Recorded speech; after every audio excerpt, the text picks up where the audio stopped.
Hello, എല്ലാവർക്കും ആർട്ടിക്കയിലേക്ക് സ്വാഗതം. ഇന്നിവിടെ വിരിഞ്ഞ നീല ആമ്പലാണ് കേട്ടോ. പേരെന്താണെന്ന് എനിക്കറിയില്ല. ഇത് ഇപ്പോൾ വിരിഞ്ഞിട്ട് രണ്ടാമത്തെ ദിവസമായിട്ടാണ്. ഇത് ഈ ടെപ്പിൽ രണ്ടാമത്തെ ഫ്ലവറാണ്. ആദ്യത്തെ ഫ്ലവർ വിരിഞ്ഞ് വാടി. ഇനി രണ്ടാമത് വന്ന ഫ്ലവറാണ്.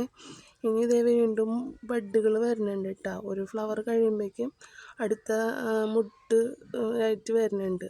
വേറെ മുട്ടുകളൊക്കെ ഉണ്ട് കേട്ടോ.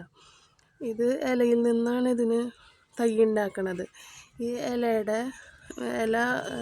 ഇവിടെ ഒരു മുകുളം പോലെ ഉണ്ടാവും. അതിത് പൊട്ടിച്ചിട്ട് ഈ വെള്ളത്തിൽ കമഴ്ത്തിയിട്ട് കഴിയുമ്പോൾ അതിൻ്റെ ഇവിടെ നിന്ന് വേരൊക്കെ വന്നിട്ട് അങ്ങനെയാണ് ഇതിന് തൈ ഉണ്ടാക്കണത് കേട്ടോ. ഞാൻ അങ്ങനെ തന്നെയാണ് കൊണ്ട് നട്ടത്. പക്ഷെ പിന്നെ ഇതിൻ്റെ അടിയിലൊരു കിഴങ്ങ് രൂപത്തിലും ഉണ്ട്. ആദ്യം ഞാൻ ഈ ഡപ്പിൽ ഈ പാത്രത്തിൽ നട്ടതായിരുന്നു.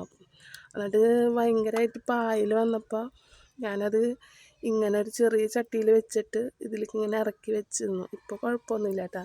നല്ല തെളിഞ്ഞ് കിടക്കുന്നുണ്ട്. ഇതിൻ്റെ പേരെന്താണെന്ന് എനിക്കറിയില്ല. ആരെങ്കിലും അറിയുന്നുണ്ടെങ്കിൽ കമൻറ്റ് ചെയ്യണം കേട്ടോ.